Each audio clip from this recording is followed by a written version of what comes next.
Unemployed writer James and his wife Em are on holiday. Em suggests eating out in town, but James is reluctant.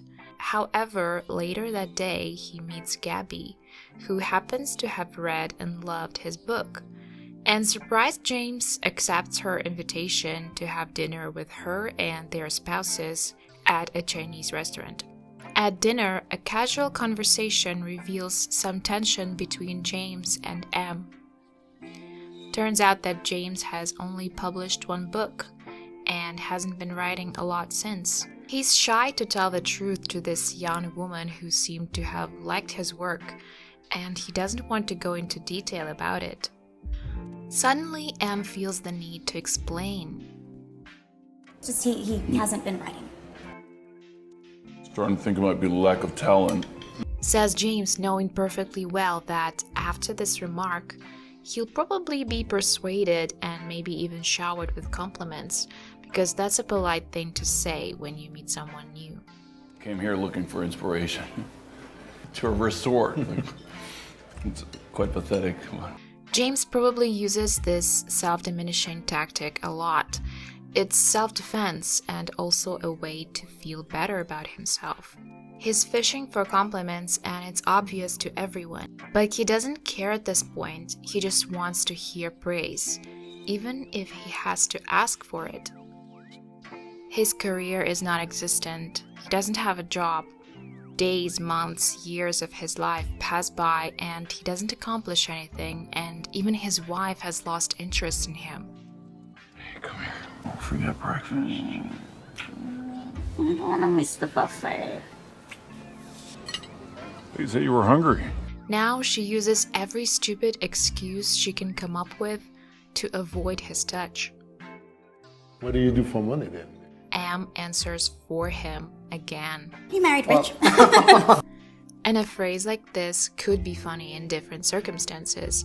If this wasn't an issue in their family, then everyone could laugh at this. But here, now, it sounds like she's humiliating him and also making this whole conversation about them, their couple, and their relationship.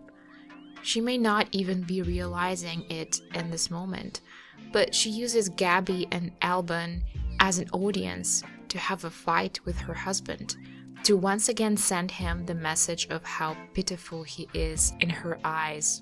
Gabi and her husband are unimportant to her. They are important only to James, which means Em can use them to hurt him even more by revealing that she disrespects him. With her behavior, she's telling them, "See, I don't respect him, and you shouldn't either. He's not worthy of your praise." Albon defends James, giving him what he wants. Well, it's good for an artist to have a patron. These strangers are nicer to James than his wife. Albon and Gabi can see now how fragile this family is, that Em is not a supportive wife, which makes James an easy prey for them. Another film comes to mind called Speak No Evil, which I also did an analysis of, where the husband was taken for granted by his wife and daughter, and a stranger they also met on holiday was the one to acknowledge his efforts. You went to find the rabbit? Very heroic of you. And bring a smile to his face. Em is not done yet. I'm in danger of becoming a charitable organization at this point. She has more to say. Why miss an opportunity to paint your husband in a bad light in front of the first people who praised his talent? She goes on. She doesn't really care about these new people. She's speaking to James. Gabi's now looking at James with interest, sympathy. Poor man, being brought down by his own wife. She can work with that for sure. Stroke his ego a bit, make him feel better. Men are trained by women like Em to see themselves as weak. It can take some work to undo. It can take some blood.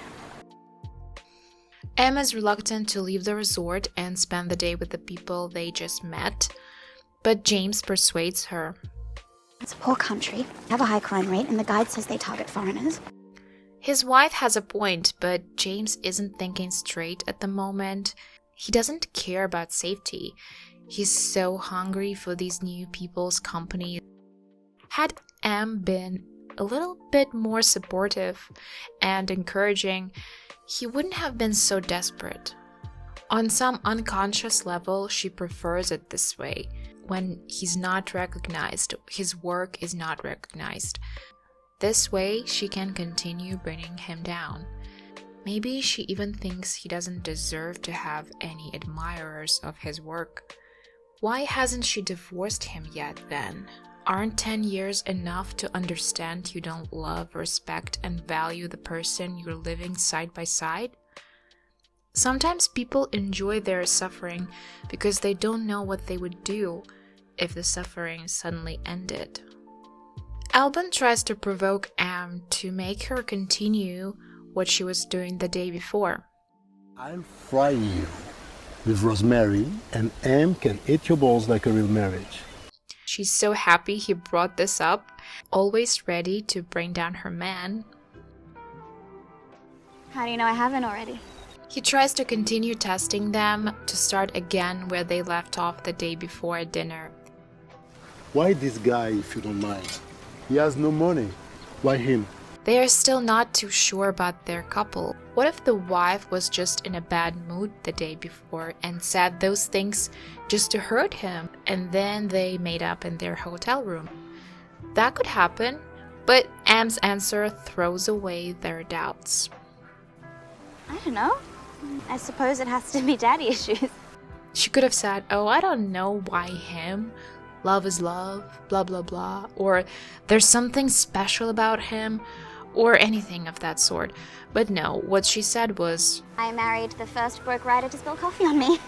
she suggests that it wasn't about James as a person at all. It had nothing to do with him in particular. It's just because of her father. Freud's theories always come in handy when you need to explain every wrong decision you made as an adult. But does it make it any better? It's just a way to shift responsibility for your own actions. It's so comforting to see yourself as a victim of circumstances. Or maybe, just maybe, Am was very young when she met James. They were attracted to each other and not much else was there between them. Their passion kept them going as a couple for a few years, and now that the physical attraction is all gone, she doesn't respect him as a man because he's lazy, unmotivated, and nags him about it constantly. James and Am are completely different people, even when it comes to how they want to spend their vacation.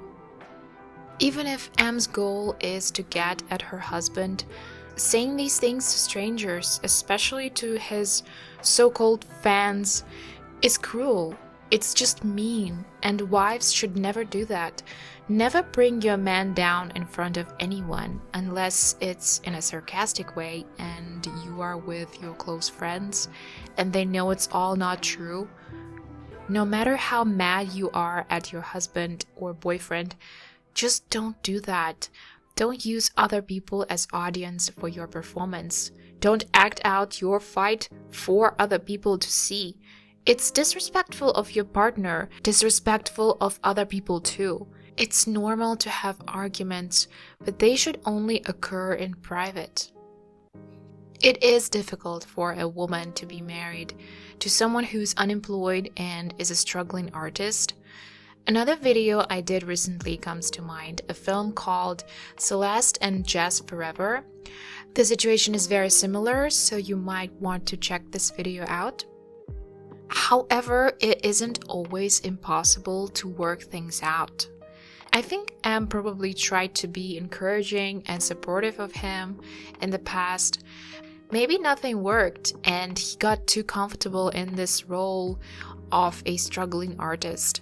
It's hard to understand James and how come he's not dying of humiliation, having to ask his wife for money. How did he become someone who doesn't want to do anything, doesn't even want to make his own money?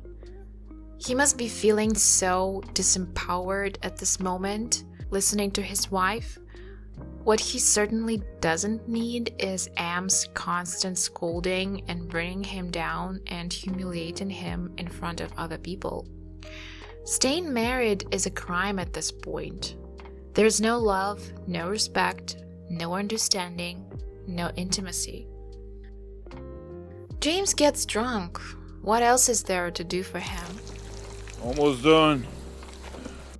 And even his voice has no energy, like he's given up, realizing his wife doesn't see him as a man and he can't say anything because she's the one who pays for everything. Perfect timing for Gabi to approach him. When he feels most defeated, she comes close and gives him a handjob. He doesn't protest. His wife doesn't let him touch her. She just humiliated him in front of his readers, so it's like a small revenge for him. He feels he deserves it. Some force is making him take the driver's seat, as if he was begging for trouble, and this is when he runs a man over. Am tells the police he did it. The new so-called friends even make up new details to paint him even in the worst light. Then the infamous procedure happens. Watching himself die fascinates him. He even smiles because he hates himself and what came of his life. He's holding this jar with his own ashes, or his double's ashes, as if it's his own creation.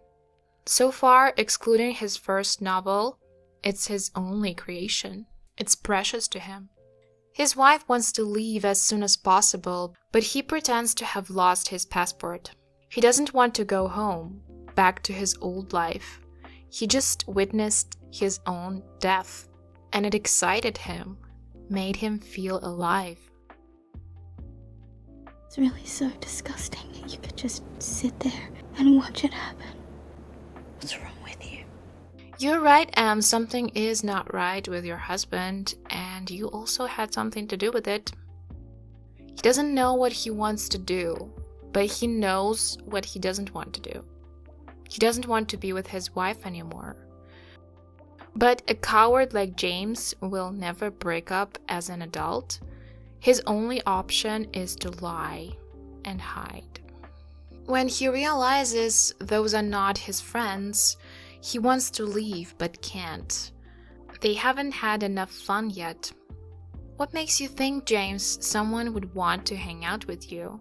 When you have lost respect for yourself, how can anyone else respect you? Those quote-unquote friends of his are just like problems that keep catching up with you when you keep putting off solving them. You can't just make a mess and leave, just escape, James. You have to make things right first. James needs to realize that in order to get appreciation, respect, love, support, you also need to lift a finger and do something. You need to earn it. He forgot how to do anything a long time ago, depending on Em and her father's wealth. James's lifestyle turned him into a despicable human being. First, he lost respect for himself when he abandoned himself and his work. Then his wife started to respect him less and less. Despite the sad ending of this film, I still hope that the rainy season will pass and heal his soul, and he'll come back and make things right. He'll divorce Em, get a job, start writing again, and little by little restore his confidence. That's all I have to say about this film. Thank you so much for watching. If you're enjoying my channel, please leave me a comment. Thank you. Bye.